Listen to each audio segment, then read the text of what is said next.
And three. Welcome back to Lead Her Talks with Chantal Camarillo and Rosario Lawrence and Vanessa Montañez.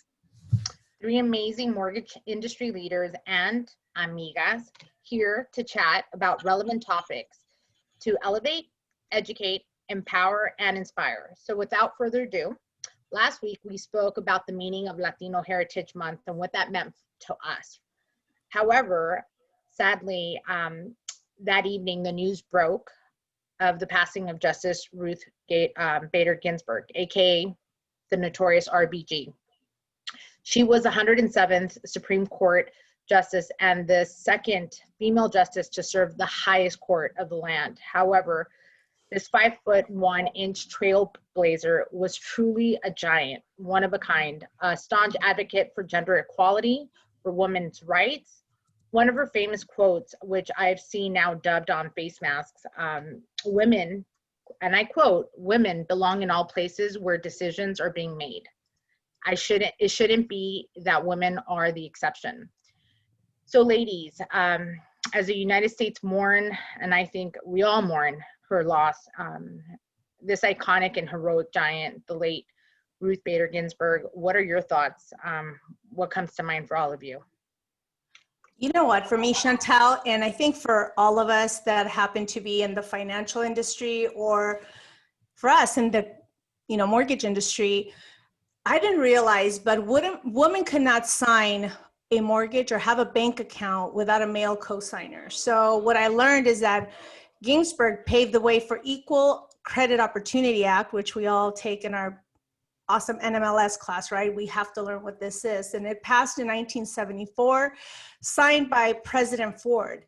And this allowed us as women to be able to apply for credit cards and mortgages without a male co-signer. So that was really profound. I didn't realize what impact she had. And now I have a career in the mortgage industry. And so grateful for that. Things that you just say, hey, this is just part of the way we do things now. But 1974, in the grand scheme of things, wasn't very long ago for us that are from that era. But also, before Ginsburg, the state-funded schools didn't have to admit women into higher education. And what really alarmed me and was a little disturbing is that just in 1996, Ginsburg wrote the majority opinion that it was unconstitutional for schools that are funded by taxpayer dollars to bar women from being able to achieve higher education in state-funded schools. So that is just really, it was a reality check, because 1996 was also not that long ago. So, with that being said, Vanessa, you are achieving higher education and you read quite a bit. I am sure you have some awesome things to share about the life and background of who really the Notorious RBG was. Yeah. So I'm really heartbroken. She's an iconic figure. She's a hero of mine personally, because number one, she's always went against the tide. She was one of the first, always. One of my favorite quotes that I had, and I put it up on my social media content this week, was, "Reading shaped my dreams, and more reading helped me make my dreams come true." And this was by Ruth Bader Ginsburg. And so to me, that just shaped me, because I'm an avid reader and I love learning a little bit about who is the Notorious Ruth Bader. So I loved that she was the first of many. She went to Harvard Business. She was in Harvard Law School, and she was the first of 9 women at that time. She was the first female ever to be in the Business Law Review. Again, a first. Her husband got a position in New York, so then she stopped Harvard and went to Columbia Law School. She was the first also woman in the Columbia Law Review, which is just unheard of, and she was the first in her class. So just right there, she's valedictorian, she's on the honor roll. But wait, when she was in getting her undergraduate work, she met her husband, Marty, in Cornell. They were married 53 years, solid marriage, gets married, and she's always had just not the easy path. Everything has always been hard for Ruth, just like us, like life is happening. And she has a child. She has her daughter, Jane, while she's in Columbia Law School, and her husband gets testicular cancer. He's in law school too. I'm sorry, this is when they were together at school. She not only did his work, did her work, she slept very little, but just all those obstacles. One, they're both in law school. Two, her husband gets cancer, and then she has a newborn. I'm like, oh my God, this is like the trifecta. So I just admire her tenacity and her will to keep persevering no matter what. She never gives up. So to us, I think we can all relate. She was the first Jewish woman too, the second in the Supreme Court. I love that about her. She's always breaking barriers. She's shattering the glass ceiling. And to me, that just speaks volumes. But she always worked. Did you know that she was the first Supreme Justice to do same-sex marriage? I'm like, that's amazing, you know, and I looked up to that, right? And then one other story that really struck to me was the reverse. So back in the days, Social Security would only pay the widow, not the widower, so the male. So this one male guy became a widow, and he wouldn't get his wife's benefits. The wife died of cancer. So ironically enough, she won Social Security, and because it was reverse discrimination, there was discrimination for the male. But here's the irony of Social Security. That was one of her first jobs. Marty got a job in Oklahoma. She worked for Social Security. She got demoted because she was pregnant again. She got demoted and got fired at Social Security. So she's always had obstacles upon obstacles in her life. And so that just speaks of her tenacity.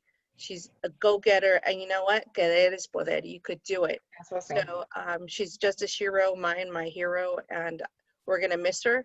And I know she just opened up so much more doors for us women to keep doing women empowerment. So that's what it means. She meant to me. What about you, Chantel? No, you're absolutely right, Vanessa. Like I said, she was definitely a trailblazer. Just the information that you shared right now, I mean, you just tied it in so beautifully, and how she was able to persevere. And, you know, I think everyone was saying, no, no, no, that was trending, the loss of the Supreme Court justice. And it's almost a little frightening, you know, her departure. It's rattling a lot of cages.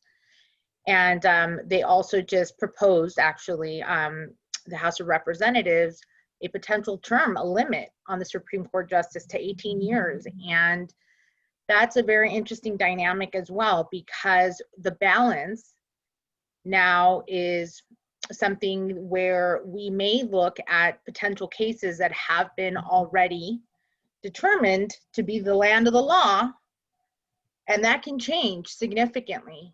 And it's extremely frightening, given just the political environment and the heightened civil unrest and just everything. And the election is just right around the corner, that I am very confident that we will persevere as well as American citizens, and that we will see light at the end of the tunnel.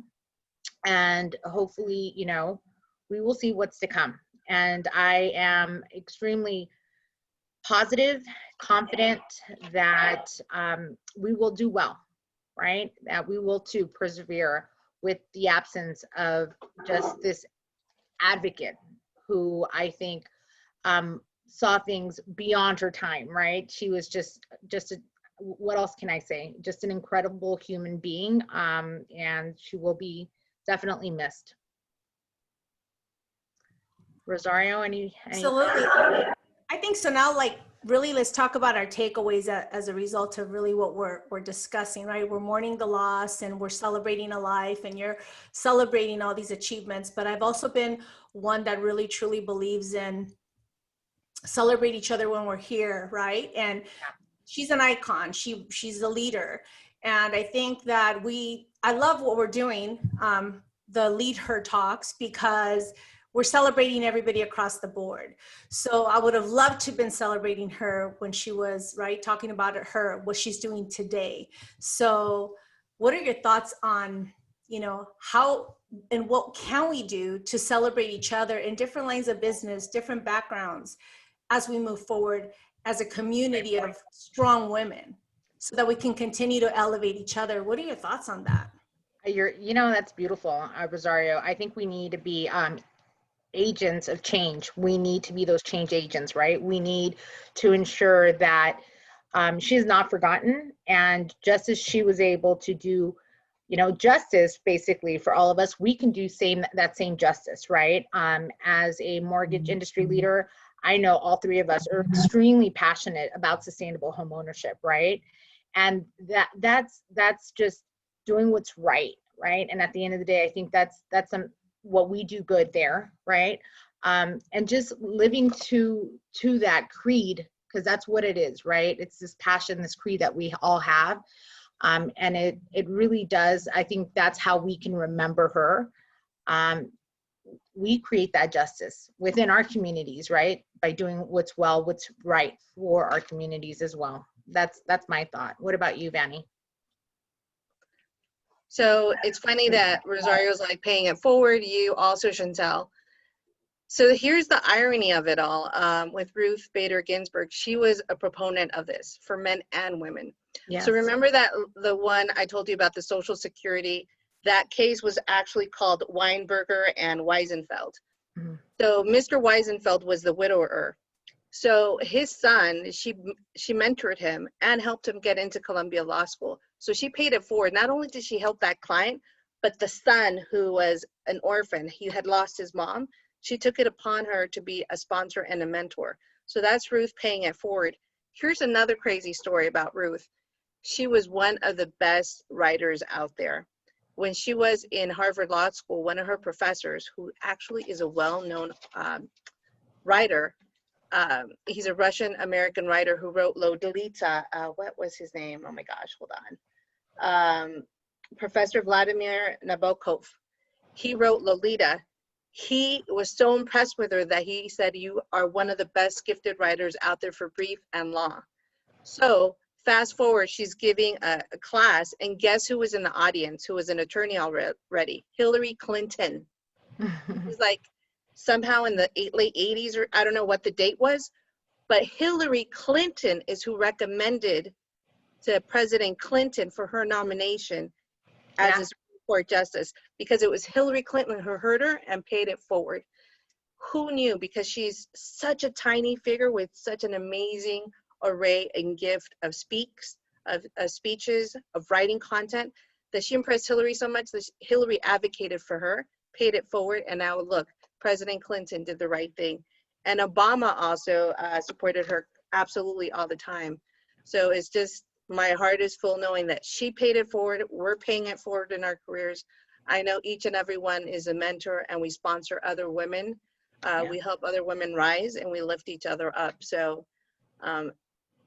I just know that we have every women and every other person has a little bit of Ruth Bader Ginsburg that we can inspire and lift other women, and just know that we're that we're always here to do the right thing and help others in their time of need. Well said. Shall we hashtag the spirit of the Notorious RBG? I think we should. Wait, have you girls ever seen her when she was saying that she had a lot in famous with Notorious B.I.G., that they were both from Brooklyn, New York? I'm like, oh my God, I love that about her. She had, she's also a sense of humor. She was. Yes, I love that. Absolutely, absolutely. So in closing, everyone, here with LeadHER Talks, tune in next week where we talk about virtual learning and how is that impacting your household, right?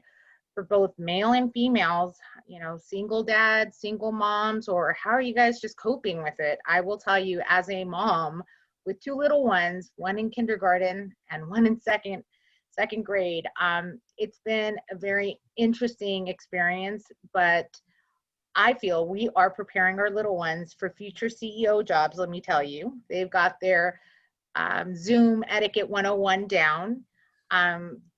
For the most part, my experience has been extremely positive, but it's a lot of work, everyone. So we just want to kind of, chat about that. And so tune in. Sounds good. Have an awesome week, everyone. Thanks, everyone. Bye-bye.